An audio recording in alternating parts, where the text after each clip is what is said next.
Pernahkah kamu mengunjungi sebuah hutan untuk berwisata? Apa yang kamu lihat di sana? Kamu mungkin akan melihat barisan pepohonan yang lebat, pohon yang tumbuh merambat, rumput atau semak belukar. Ada juga hewan yang berjalan di darat dan udara seperti burung, serangga, dan masih banyak yang lainnya. Bukan hanya itu, di hutan juga pasti ada tanah, udara, air, dan cahaya matahari. Semua itu adalah bagian dari ekosistem hutan. Apa sih ekosistem itu?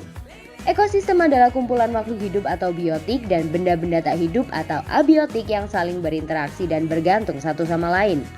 Komponen biotik adalah manusia, hewan, tumbuhan, dan berbagai mikroorganisme yang tidak terlihat. Sedangkan komponen abiotik adalah cahaya matahari, air, udara, bebatuan, dan tanah. Komponen biotik tersusun dari individu, populasi, dan komunitas.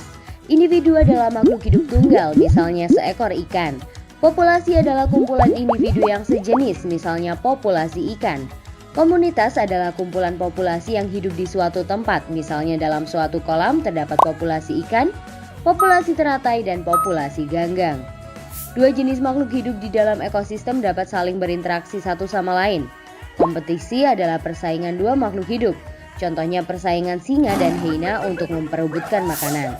Predasi adalah interaksi di mana salah satu makhluk hidup memakan makhluk hidup yang lainnya, contohnya singa yang memakan zebra. Simbiosis mutualisme adalah interaksi yang saling menguntungkan, contohnya interaksi bunga dan lebah. Bunga untung karena dibantu penyerbukannya, sedangkan lebah untung karena mendapatkan madu dari bunga. Simbiosis parasitisme adalah interaksi yang merugikan salah satu pihak, sedangkan yang lainnya diuntungkan. Contohnya interaksi benalu dan pohon mangga. Benalu untung karena mendapatkan makanan dari pohon, sebaliknya pohon mangga rugi karena makanan diambil benalu. Simbiosis komensalisme adalah interaksi yang menguntungkan satu pihak, sedangkan pihak lain tidak diuntungkan ataupun dirugikan. Contohnya interaksi anggrek dan pohon. Anggrek untung karena mendapatkan posisi baik dengan menumpang tumbuh di kulit pohon, sedangkan pohon tidak rugi ataupun untung. Interaksi makan dan dimakan antar makhluk hidup akan membentuk rantai makanan. Kakak kasih contoh satu rantai makanan berikut ya.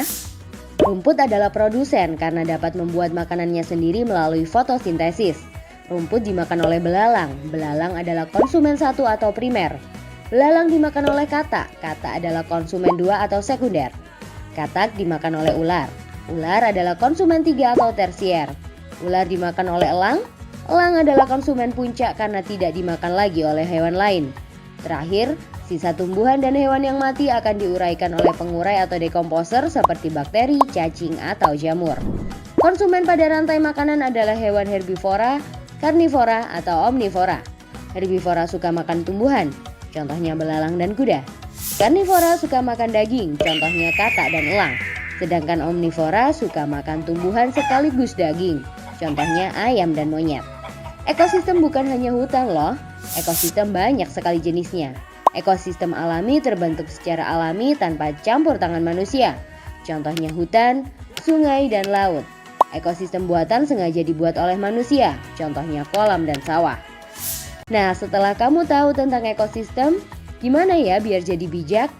Ya, kamu bisa membantu dengan cara memelihara keseimbangan ekosistem. Mudah kok, kita bisa mulai dengan membuang sampah pada tempatnya,